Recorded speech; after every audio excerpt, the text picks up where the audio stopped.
इस महत्वपूर्ण प्रेस वार्ता में कांग्रेस मुख्यालय राजीव भवन में हृदय से स्वागत है। आपने अपना बहुमूल्य समय दिया, उसके लिए हृदय से आभार, धन्यवाद। हमारे साथ मंच पर उपस्थित हैं उत्तराखंड कांग्रेस कमेटी के माननीय अध्यक्ष श्री गणेश गोदयाल जी। हमारे बीच में पहुंची हैं सोशल मीडिया की हमारी चेयरपर्सन अखिल भारतीय राष्ट्रीय कांग्रेस की श्रीमती सुप्रिया श्रीनेत जी। ओजस्वी और प्रखर वक्ता हैं, आप सब इनसे वाकिफ भी हैं और इनकी वाणी को सुनते भी हैं। हमारे साथ मंच पर उपस्थित हैं national coordinator social media Shri Amarjeet Singh जी।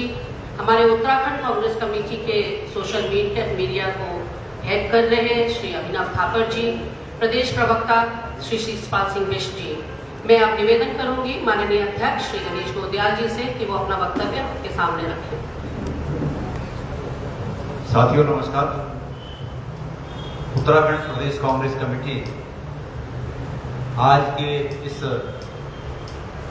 प्रेस कॉन्फ्रेंस को करने के लिए से आई हमारी राष्ट्रीय सोशल मीडिया की head, Congress all India Congress committee की सोशल मीडिया की हेड आदरणीय सुप्रिया श्रीनेत जी का हम हार्दिक अभिनंदन करते हैं, स्वागत करते हैं। सभी पत्रकार साथियों का हार्दिक अभिनंदन, स्वागत। मंचासीन सभी गणमान्य पदाधिकारियों का हार्दिक अभिनंदन। साथियों,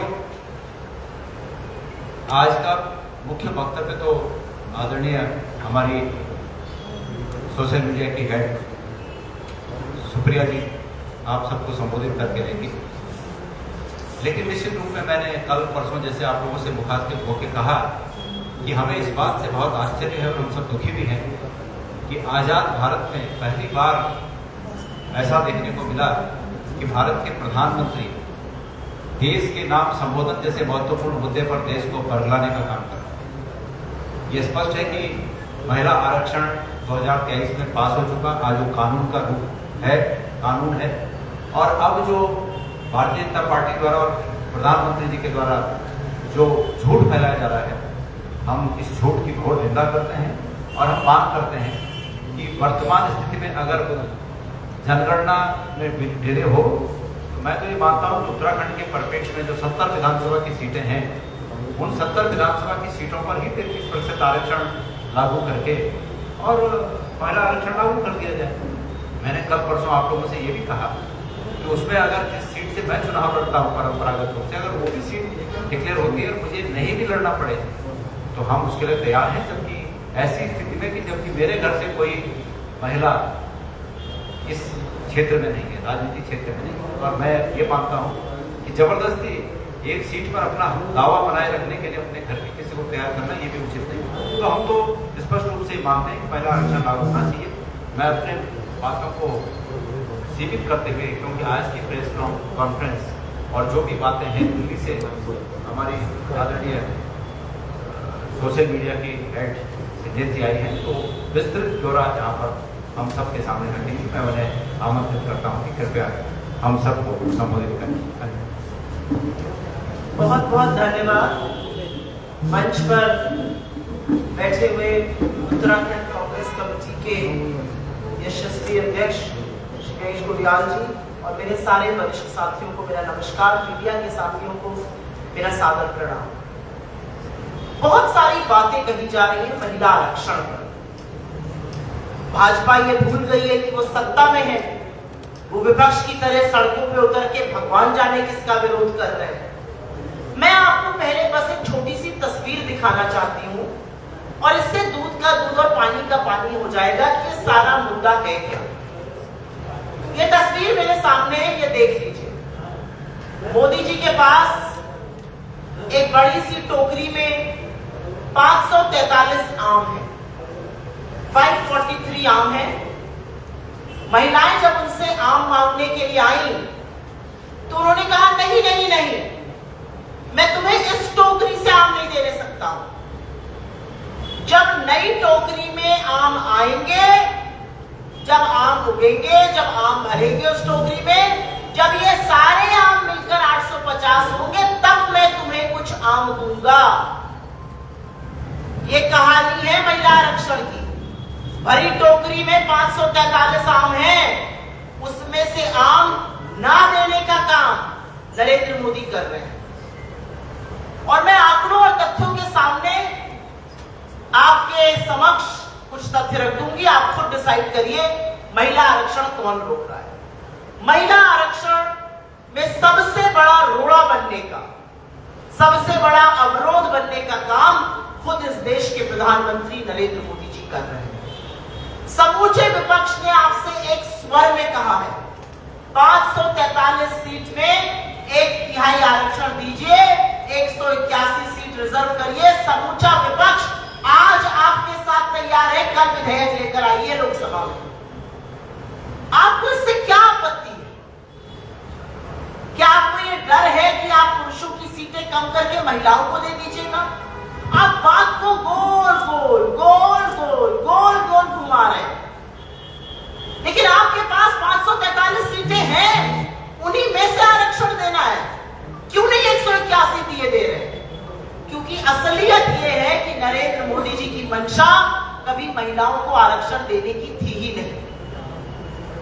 असलियत यह है कि जब इस देश का प्रधानमंत्री मॉडल कोड ऑफ कंडक्ट आचार संहिता का उल्लंघन करते हुए दूरदर्शन, जो अब मोदी दर्शन बन चुका है, उसके माध्यम से राष्ट्र को संबोधित करके झूठ फैलाता है, तो वो बिना पलक झपकाए झूठ बोलता है। 29 मिनट के अपने वक्तव्य में मोदी जी ने 58 बार कांग्रेस का नाम लिया, कांग्रेस के नाम की माला जपी। तो ये उनका डर, उनकी बौखलाहट, उनकी हिचकिचाहट तो दिखाता ही है, ये भी साबित करता है कि उनको कांग्रेस का भय है और ये भय अच्छा है। आप जब भी देश विरोधी काम करिएगा, आप कांग्रेस को अपने सामने खड़ा पाइएगा। मैं बिंदुवार तरीके से महिला आरक्षण पर कुछ बातें कर देना चाहता हूं। महिला आरक्षण सर्वप्रथम तो जिस नींव पर खड़ा है, वो नींव कांग्रेस पार्टी की बनाई हुई है। 73rd और 74th अमेंडमेंट से लोकल बॉडी में 1/3 सीटें महिलाओं के लिए रिजर्व करने के जननायक श्री राजीव गांधी जी थे। और आपको पता है जब 1989 में उन्होंने पहली बार ये विधेयक पेश किया सदन में, तो इसके खिलाफ वोट डालने वालों में बीजेपी के दिग्गज लाल कृष्ण आडवाणी जी, अटल बिहारी वाजपेयी जी, जसवंत सिंह जी और राम जेठमलानी जी जैसे लोग थे। तो ये तो इनका इतना सियाह काला इतिहास है। और फिर आते हैं 23 सितंबर 2023 पर। लेकिन उसके पहले एक उल्लेख कर दूं, ये कहते हैं कांग्रेस इतने साल सत्ता में थी, आपने क्यों नहीं किया? कांग्रेस ने बहुत प्रयास किया। 2010 में कांग्रेस के पास नंबर थे राज्यसभा में, हमने ये पारित कराया। लोकसभा में हम घटक दल की सरकार चला रहे थे, हम अपने घटक दलों को नहीं बना पाए, ये बिल नहीं पारित हो पाया। लेकिन ये बिल एम्बियंस में था, ये खत्म नहीं हुआ था। अगर मोदी जी चाहते तो 2014 और 19 में उन्होंने प्रचंड बहुमत की सरकार चलाई, आज वो अल्पमत की सरकार चला रहे हैं। 2014 के बाद वो लाते महिला आरक्षण और 2019 और 24 की लोकसभाओं में भर भर के महिलाएं आती।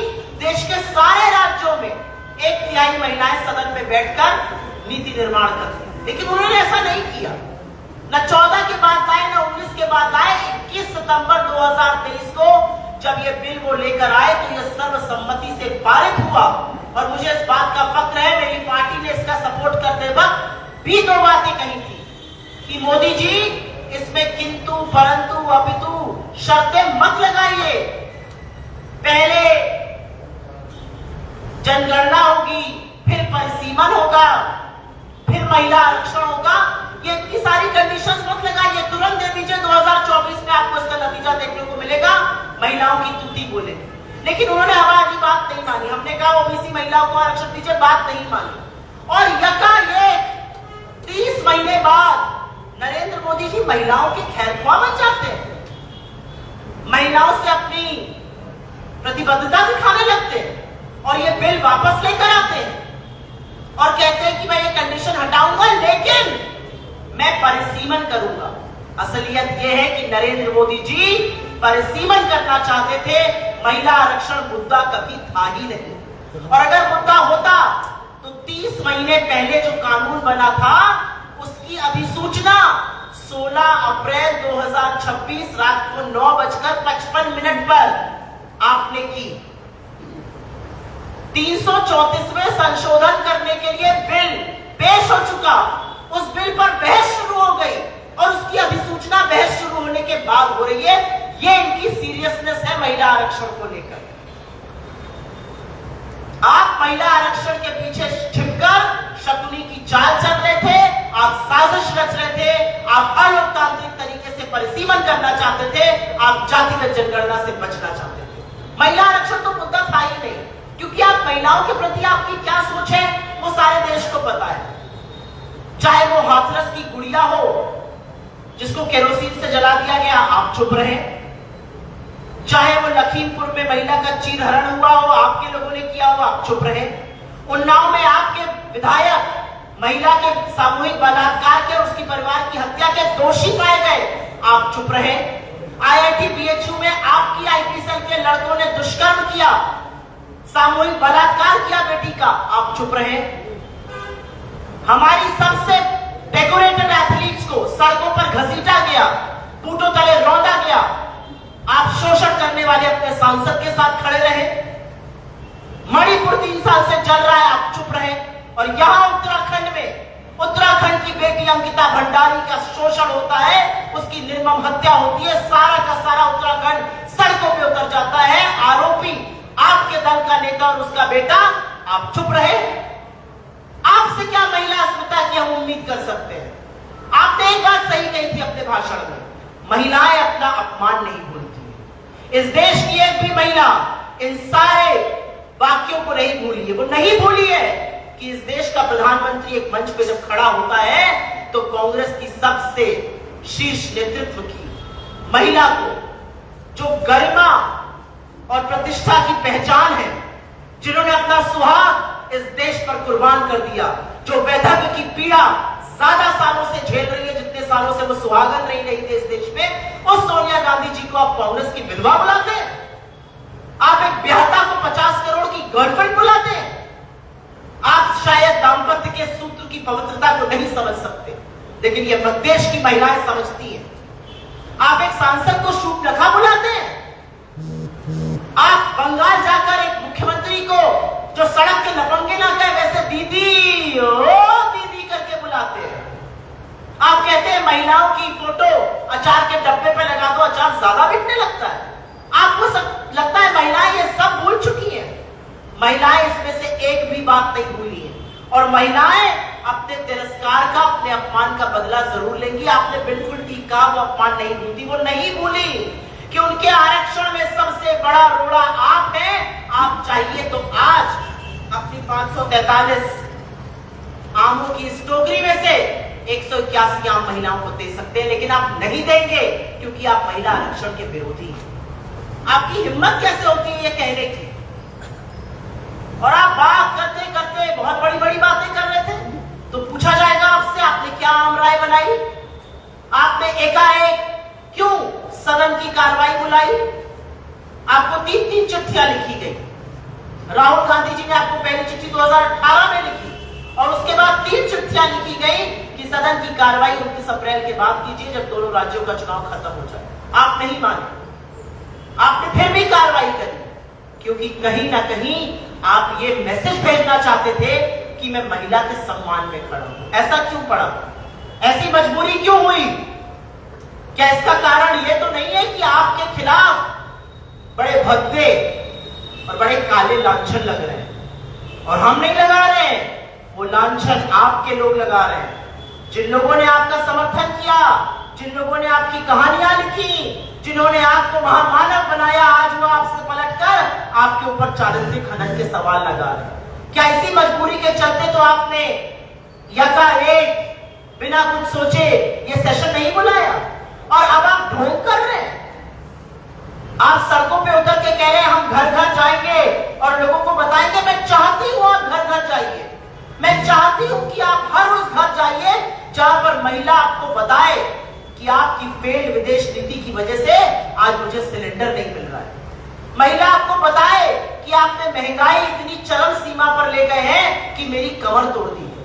महिला आपको बताए कि इस देश में तमाम जगहों पर 21 जगह जहां पर आपकी सरकारें हैं हम असुरक्षित हैं, हमारा शोषण होता है, हमारा बलात्कार होता है, आप चुप रहते हैं। मैं चाहती हूं आप घर घर तक जाएं, जहां पर जो मजदूर लौटे हैं, जो भर भर के ट्रेनें लौट रही है गांवों की ओर, क्योंकि गैस की किल्लत की वजह से फैक्ट्रियां बंद हो गई, वो लोग आपसे अपनी आप बीती बता सके। मैं चाहती हूं आप घर घर जाइए। और बीजेपी के कथनी और करनी में कितना अंतर है, इसका मैं आपको आंकड़ा दे देती हूं। इसमें से एक भी आंकड़ा मेरा नहीं है, कांग्रेस पार्टी का नहीं है, सरकारी आंकड़ा है, अकाट के तथ्य है। बीजेपी महिला आरक्षण की बात करती है, बहुत अच्छी बात है, महिला आरक्षण तो बिल्कुल होना चाहिए। आप देख क्यों नहीं रहे, सवाल इस बात का है। आप लेकिन एक नजर अपनी पार्टी पर डालिए। बीजेपी की महिला सांसद 31 है, 240 उनके कुल सांसद है, मतलब 12.9% उनकी महिला सांसद है। एवरेज जो इस लोकसभा का है वो 13.6 है, उससे भी कम। 1645 उनके विधायक हैं देश भर में, मात्र 164 9.9% महिला विधायक है। 72 मंत्री हैं केंद्र सरकार में, मात्र 7 महिलाएं, 10% से कम। 54 ऐसे सांसद और विधायक हैं जिन पर रेप और हत्या के आरोप हैं, भाजपाई, और 5 ऐसे मंत्री हैं जिन पर सामूहिक बलात्कार का आरोप है। आप बात करिएगा महिला सम्मान की, महिला आरक्षण की, आप मुंह दिखाने लायक नहीं है महिला सम्मान की। और अब मैं बात करना चाहती हूं जो आपका असल मुद्दा था, जो आप असल में करना चाहते थे, जिसके पीछे आप, जिस महिला आरक्षण के पीछे छिपकर जो बंटवारे की राजनीति आप खेलना चाहते थे, उस पर भी 2 मिनट चर्चा करें। आपने कहा जब तक टोकरी में आम 850 नहीं होंगे मैं ये काम नहीं दूंगा। टोकरी में आम 850 करने के लिए आप इस देश को बांटने के लिए तैयार हैं। आप परिसीमन लेकर आए, आपने कहा मुझ पर विश्वास करिए, मैं तो 50% बढ़ाने वाला था। आप पर कैसे विश्वास करें, आप तो 15-15 लाख अकाउंट में डालने वाले थे, 2 करोड़ रोजगार सालाना करने वाले थे, 100 स्मार्ट सिटी बनाने वाले थे, रुपए और डॉलर के दाम को एक करने वाले थे, पेट्रोल को 40 पर लाने वाले थे, किसानों की आय दोगुनी करने वाले थे। आपकी कौन सी बात पर विश्वास करें? और आप जो 50% की बात कर रहे हैं, वो आपके बिल का हिस्सा क्यों नहीं था? जो विधेयक आपने पेश किया उसमें क्यों नहीं लिखा था 50% सीटें बढ़ेंगी? और एक छोटे से एग्जाम्पल से आपको उस 50% की भी असलियत बता देती हूं। केरला में आज 20 सीटें, 50 सीटें बढ़कर 30 हो जाएंगी। यूपी में 80 सीटें हैं, 50 सीटें बढ़कर 120 हो जाएंगी। आज केरला और यूपी में 60 का अंतर है, 20 और 80। उसके बाद केरला और यूपी में कितने का अंतर हो जाएगा? 90 का। उत्तराखंड में लोकसभा सीटें 5 आपकी बढ़कर 8 हो जाएंगी। आप में और यूपी में अंतर है आज 75 का, और फिर होगा 120 माइनस 8 का अंतर, 112 का। कोई तुलना है ये कोई समझदारी की बात है? छोटे छोटे राज्यों को, दक्षिण के राज्यों को, पूर्वोत्तर के राज्यों को आप इनकी आवाज ही दबा देना चाहते हैं, आप कुचल देना चाहते हैं। आज उत्तराखंड जब खड़ा होता है यूपी के सामने बात करने को, मैं उत्तर प्रदेश से आती हूँ, मुझे बड़ा फक्र है मैं यूपी की हूँ। हम सबकी आवाज बराबर है और होनी चाहिए बराबर, लेकिन जब आप 112 का अंतर कर दीजिएगा तो हमारी कौन सुनने वाला है? ये सवाल पूछेगा उत्तराखंड की नहीं पूछेगा। तो परिसीमन भी आप लोकतांत्रिक तरीके से करना चाहते थे, बंटवारा करना चाहते थे, हर तरह से किसी तरह सत्ता में काबिज रहने के लिए आप हर वो पैतरा अपनाना चाहते हैं जिससे कि इस देश में लोकतंत्र पर प्रहार हो सके। आपने किया था परिसीमन, आपने कहा ना आप पर विश्वास करें, आपने परिसीमन किया था, असम में किया था और जम्मू कश्मीर में किया था। और वहां पर आपने ऐसा परिसीमन किया था कि वहां पर ऐसे ऐसे लोकसभा क्षेत्र हैं जहां पर 8 विधानसभाएं हैं, ऐसे हैं जहां पर 12 है, 15 है। ऐसे लोकसभा क्षेत्र हैं जहां पर 8 लाख वोटर हैं, फिर ऐसे लोकसभा क्षेत्र हैं जहां पर 25 लाख वोटर हैं। क्यों ऐसा अंतर है? क्योंकि काट छांट कर, जोड़ तोड़कर ऐसे ऐसे क्षेत्र बनाओ कि हम सत्ता में काबिज रहें, बाकी दुनिया जाए भाड़ में तो जाए। यह असलियत है, इसलिए आपके ऊपर विश्वास नहीं है। और तीसरी जरूरी बात, आपने राहुल गांधी जी की बदौलत नाक रगड़ के जातिगत जनगणना को आपको मानना पड़ा। और कितनी विडंबना है, आपकी सरकार ने सितंबर 2021 में सुप्रीम कोर्ट में लिखित एफिडेविट देकर कहा था यह सरकार जातिगत जनगणना नहीं कराएगी। फिर आप ही की मंत्री रक्षा खानसे पाटिल ने 2021 में ही सदन को बताया था सरकार का जातिगत जनगणना कराने का ना कोई प्लान है ना कोई फैसला है, हम ऐसा नहीं कराएंगे। नरेंद्र मोदी जी ने 25 अप्रैल 2024 को जब चुनावी प्रचार कर रहे थे एक चैनल को दिए इंटरव्यू में कहा जातिगत जनगणना की कांग्रेस की मांग अर्बन नक्सल की मांग है। और 28 अप्रैल 2025 को नरेंद्र मोदी ने नाक रगड़कर जातिगत जनगणना को मान लिया। और अगर जातिगत जनगणना हो जाती तो पिछड़े वर्ग की महिलाओं को आरक्षण देना पड़ता। तेलंगाना और बिहार के आंकड़े उठाकर देख लीजिए उनकी क्या आबादी, आपको आरक्षण देना पड़ता। तो उससे भी बच निकलने का आपने उपाय निकाला कि पहले से ही परिसीमन का छौंका लगा दो, ना रहेगा बांस ना रहेगी बांसुरी। यह असलियत है। आप इतनी बेईमानी कर रहे हैं। और अंत में मैं बात करना चाहती हूं, नरेंद्र मोदी जी ने कुछ बातें कांग्रेस पार्टी के लिए कही। 58 बार नाम लिया, नेहरू जी को कुछ करने नहीं देते हैं, इंदिरा जी ने इनका हाथ पकड़ के बांध लिया है, राजीव जी ने मुंह पे पट्टी बांध दी है और राहुल जी तो सामने खड़े हैं, कोई काम ही नहीं करने दे रहा है इनको। तो साहब बहादुर ने 58 बार कांग्रेस का नाम लिया और कहा कांग्रेस तो रिफॉर्म के अगेंस्ट है। मान्यवर, इस देश की आजादी में आपने और आपके पुरखों ने अपनी छोटी उंगली का छोटा नाखून नहीं कटाया है, लेकिन कांग्रेस पार्टी ने इस देश की आजादी के लिए शहादत दी है। हमारे पुरखों का खून बहा है, हमारे पुरखों ने हंसते हंसते फांसी के फंदों को चूमा है, हमारे पुरखों ने 10-10 साल जेल में बिताए हैं, हमारे पुरखों ने महंगे महंगे अपने राजमहल छोड़कर आम लोगों के बीच में आकर आजादी की लड़ाई लड़ी और ब्रिटानिया हुकूमत को घुटने टेकवाकर इस देश को आजादी दिलाई। और जब ये देश आजाद हुआ ना तो हमारे पुरखों ने रोना नहीं रोया कि 200 साल की ब्रिटिश हुकूमत थी। पंडित नेहरू ने इस देश में IIT बनाए, एम्स बनाए, इसरो बनाया, IIM बनाया, पार्क बनाया, भाखड़ा नांगल डैम बनाया, तमाम ऐसे जगह बनाई जो आज इस देश को अग्रणी रखे हुए। ये काम किया। जब हमारी सरकारें आई तो हमारी सरकारों ने जय जवान जय किसान का नारा दिया, हरित क्रांति का नारा दिया।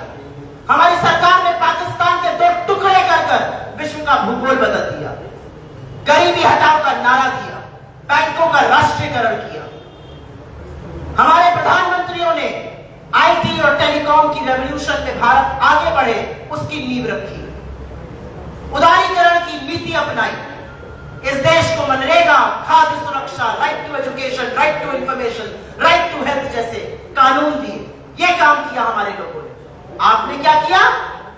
सिर्फ और सिर्फ इस देश में हिंदू और मुसलमान की गंदी कालिक मुठवाई, सिर्फ और सिर्फ इस देश में जहर घोला। एक रिफॉर्म बताइए जिससे इस देश का भला हुआ। आपने तुगलकी फरमान जारी कर करके पहले नोटबंदी करी, फिर लॉकडाउन लगा दिया, फिर लाखों करोड़ों मजदूरों को पहले चला दिया। अब आपकी नीति के चलते गैस की किल्लत है, लोग लाइनों में लगे हुए। यह आपने किया, यह आपकी विरासत है। और अंत में मैं ये जरूर कहूंगी, कांग्रेस की नीतियों का नाम बदल के अपना बना लेना नीति नहीं होती। जिस जनधन का आप खोल पीटते हैं वो Jan Dhan no frills zero balance account Congress की देन है। जो आधार कांग्रेस ने स्टार्ट किया उसको आप अपना बनाने पर तुले हुए। GST जब कांग्रेस लाना चाहती थी, मुख्यमंत्री रहते हुए आपने विरोध किया। खाद्य सुरक्षा जिससे आज 80 करोड़ लोगों को फ्री का राशन बंट रहा है, उसका विरोध आपने मुख्यमंत्री रहते हुए किया। तो कांग्रेस का नाम लेने से पहले 2-4 बार सोचा करिए। इसलिए सोचा करिए क्योंकि अगर आप नहीं सोचिएगा तो ये देश आपको दिखाएगा। मोदी जी अपने YouTube चैनल को ही देखिए। उस YouTube चैनल पर जब उन्होंने ये देश के नाम वक्तव्य दिया तो तमाम लोगों ने उनकी कलई खोली और फिर पता चला कि उसी दिन बॉट्स के द्वारा मोदी जी के पॉजिटिव कमेंट कराए जा रहे हैं। अरे महामानव, आप तो विश्वगुरु बनने निकले थे, आप तो विश्वगुरु बन के रह गए। आप तो बड़ी बड़ी बातें करने निकले थे, आप तो सपाट झूठ बोल रहे हैं। आप तो दुनिया बदलने वाले थे, आपकी कलई तो YouTube पर इस देश की जनता खोल रही है। और अंत में मैं एक ही बात कहूंगी, एक महिला हूं, यहां पर और भी महिलाएं हैं, उनकी ओर से एक बात कहना चाहती हूं।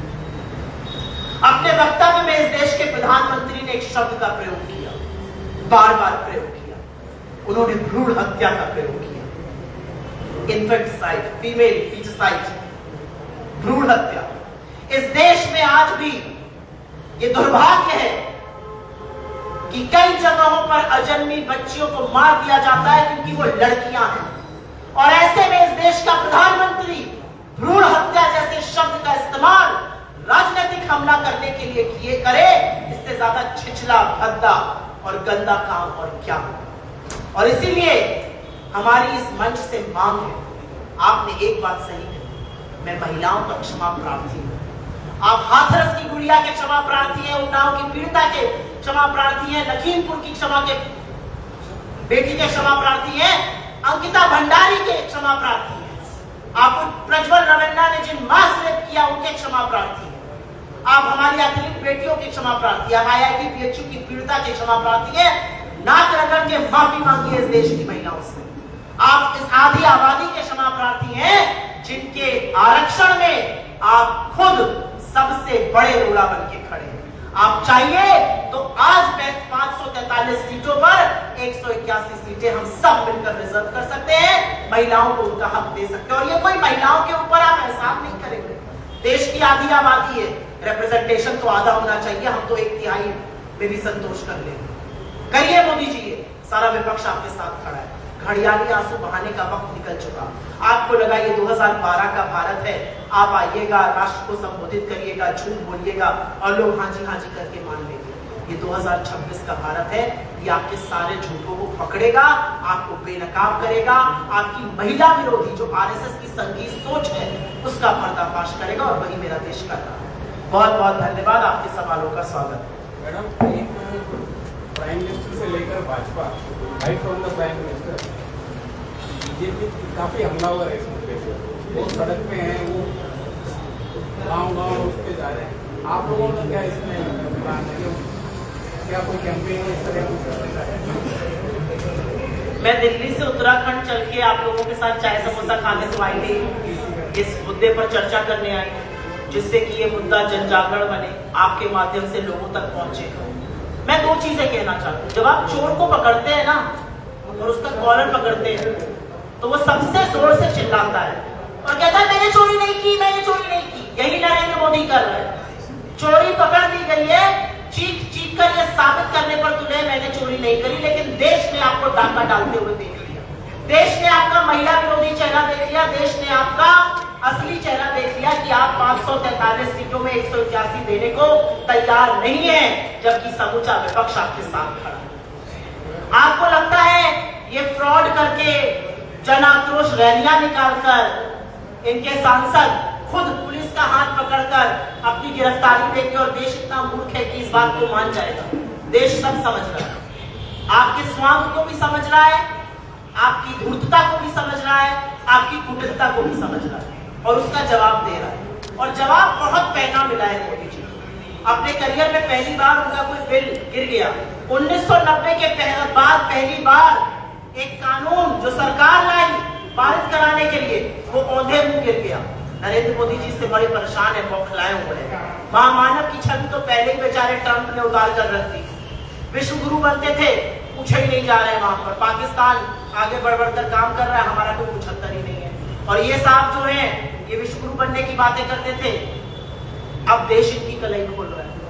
अरे आपने ये बोला है कि 540 इसी में से अगर ये कर दें तो आगे डिले ही नहीं होगा, तो वो जो आप लोग जो अपना आगामी विधानसभा है इसमें बीजेपी को जवाब देंगे कि 70 में हम रहेंगे। जब मेरे अध्यक्ष ने बगल में बैठकर इतनी बड़ी बात कह दी और बड़ा सम्मान है आपका, उन्होंने ये नहीं कहा, आप मुझे बोलने दीजिए। आपने मुझसे सवाल पूछा है, पत्रकार बंधु, आपने सवाल पूछा, मुझे जवाब दे लेने दीजिए। अगर आप मेरे जवाब से संतुष्ट नहीं होएगा तो आप दूसरा सवाल पूछिएगा। ये इतना अधिकार आपको भी और अपना जवाब देने का अधिकार मुझे भी। जब मेरे अध्यक्ष ने यहाँ पर बैठकर कह दिया कि मैं अपनी सीट छोड़ने को तैयार हूं अगर वो महिला आरक्षण में आ जाती, तो इससे बड़ी बात क्या होगी। और मैं उस पार्टी को रिप्रेजेंट करती हूँ जिसका अपनी सीट के अनुपात में लोकसभा में ज्यादा महिलाएं, बीजेपी की कम है। मैं ऐसे थोड़ा समझ रही हूँ आपके सवाल, इतनी ना समझ नहीं हूँ, इतनी ना समझ मत समझिए। मैं उत्तर प्रदेश से आती हूँ जहां पर प्रियंका जी ने लड़की हूँ लड़ सकती हूँ का नारा दिया। हमारी पार्टी ने इस देश को पहली महिला प्रधानमंत्री दी, पहली महिला स्पीकर दी। यह असलियत है। हमारी पार्टी बहुत सजग है कि महिलाओं की भूमिका होनी चाहिए। हम जितना ज्यादा उनको टिकट देंगे उतनी उनकी अग्रणी भूमिका होगी। लेकिन थोड़ी सी ये नाइंसाफी आप लोगों की भी है कि कानून बनाने का दारोमदार जिस पर है, सवाल उससे नहीं होता है। सवाल उनसे नहीं होता कि 543 की आम की टोकरी रखी है, 181 क्यों नहीं दिए दे रहे हैं, 850 क्यों करेंगे तभी देंगे। ये तो कुटिलता है ना। अब आप पूछिए।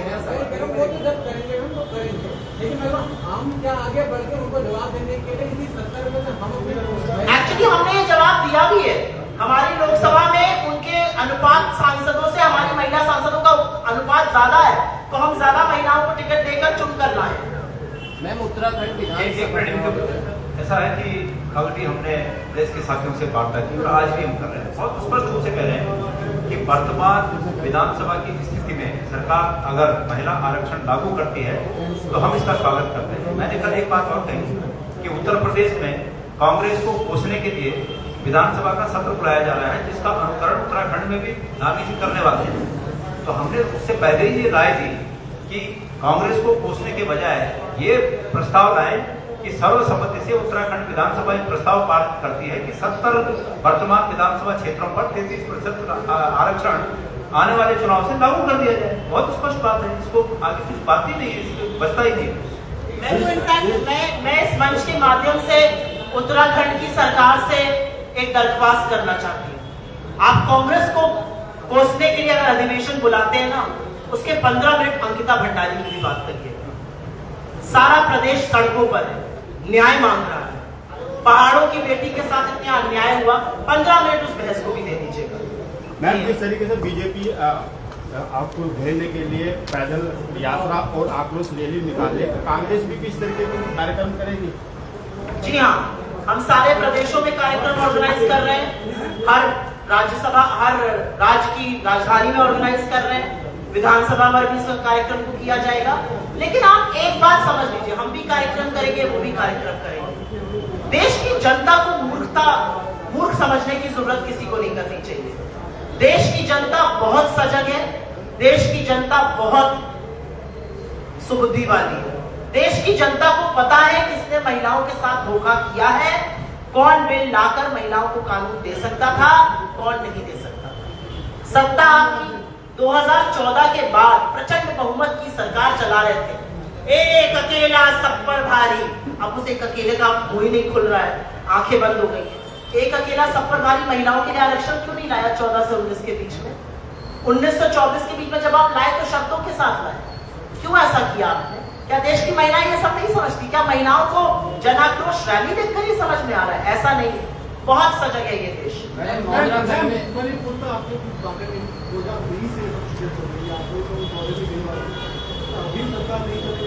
साढ़े 3 साल हो गए मणिपुर को जलते हुए, और मणिपुर में आज भी हिंसा है, आज भी पुलिस और लोगों के बीच द्वंद्व है।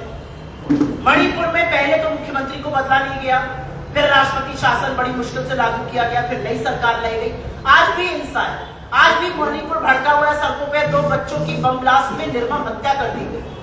मणिपुर की 60,000 से ज्यादा महिलाएं आज राहत कैंप में रह रही है। क्या नारी शक्ति मणिपुर में लागू नहीं होती है? क्या मणिपुर इस देश का हिस्सा नहीं है?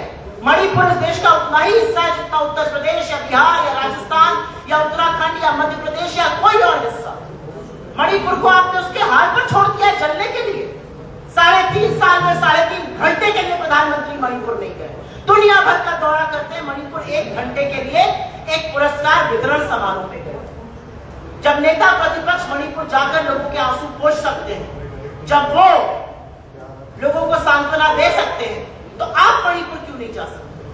मणिपुर को अपने हाल पर जलने के लिए जिस प्रधानमंत्री ने छोड़ा है, जो गृह मंत्री मणिपुर का नाम नहीं ले रहे हैं, वो देश के विभाजन का काम करते हैं। मैम, उत्तराखंड में मदरसा बोर्ड जो है वो भंग कर दिया गया है। मदरसों को भी सरकारी स्कूल की तरह चलाने की जो तैयारी है वो की जा रही है। इसका जवाब मैं कई बार ये जवाब दे चुका हूँ, और चूंकि आज का विषय ये है इसलिए कृपया इस पर ही केंद्रित शांत रहें। मत होने दीजिए, बहुत जरूरी होता है।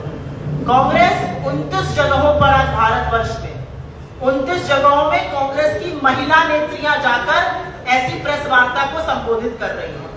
आप पुरुष साथियों से मेरा हाथ जोड़कर निवेदन है कि विषयांतर मत होने दीजिए। नारी शक्ति की एक दिन आप भी बात करिए, हमारी बात को बढ़ाइए, हमारी बात को आगे बढ़ाइए, इधर उधर की बात करके इस मुद्दे से भटकने न दीजिए। जी ये सर। आपने बात किया, आप मतलब you are in favour of बात लगा। Are you not? I am Very good, thank you. तो वैसे भी सब रिजर्वेशन तो है, पंचायतों में है, सभी जगह है। पंचायतों में ही है ना, हम नहीं चाहते आपकी विधायक महिलाएं बने, सांसद बने। होना चाहिए, हम ही चाह रहे हैं, हम ये चाह रहे हैं कि अगर ये बिल पास नहीं हो पाएंगे तो कांग्रेस अपने इंटरनल कोई रिजर्वेशन देने इसका जवाब तो मैंने दे दिया बहुत लंबा। 10% 15% इसका मैंने बहुत लंबा जवाब दे दिया। आपकी जानकारी के लिए बता दूं कि कांग्रेस ने उदयपुर अधिवेशन के बाद अपने कॉन्स्टिट्यूशन में बदलाव किया था, और आज जो हमारी 50% सीटें हैं वो दलित, पिछड़े, आदिवासी, अल्पसंख्यक और महिलाओं के लिए रिजर्व है। हमारे पदाधिकारियों में जो हमारी AICC के पदाधिकारी हैं, जो PCC के पदाधिकारी, हमारे कॉन्स्टिट्यूशन में हमने बदलाव किया है। लेकिन विधानसभा 6 महिलाओं को टिकट दिया था आपको। और देंगे, वही तुम कह रहे हैं कि और देंगे टिकट आने वाले समय में। हम तो ज्यादा सांसद अपने अनुपात में लेकर बैठे हैं, लोकसभा में बीजेपी के कम है। आप सब लोग इस बात को आगे बढ़ाइए। समय आ गया है कि महिलाओं का थोड़ा वर्चस्व हो, आपका भी वर्चस्व रहेगा। आपसे या इस सरकार से महिला खैरात नहीं मांग रही है। 50% होनी चाहिए थी, आधी आबादी है। इस देश में देवी तुल्य मानी जाती है महिलाएं। माँ के पैरों में जन्नत कहा जाता है। यत्र नारीस्तु पूज्यन्ते रमन्ते तत्र वीरता कहा जाता है। तो देवभूमि उत्तराखंड में मैं आप लोगों से अपेक्षा करती हूँ, आप इस बात को बढ़ाएंगे और महिलाओं को ज्यादा से ज्यादा प्रतिनिधित्व मिले, इसके बारे में हमारी आवाज को बुलंद करेंगे और ये बात आपके माध्यम से लोगों तक पहुंचेगी। बहुत बहुत धन्यवाद। जय हिंद। धन्यवाद।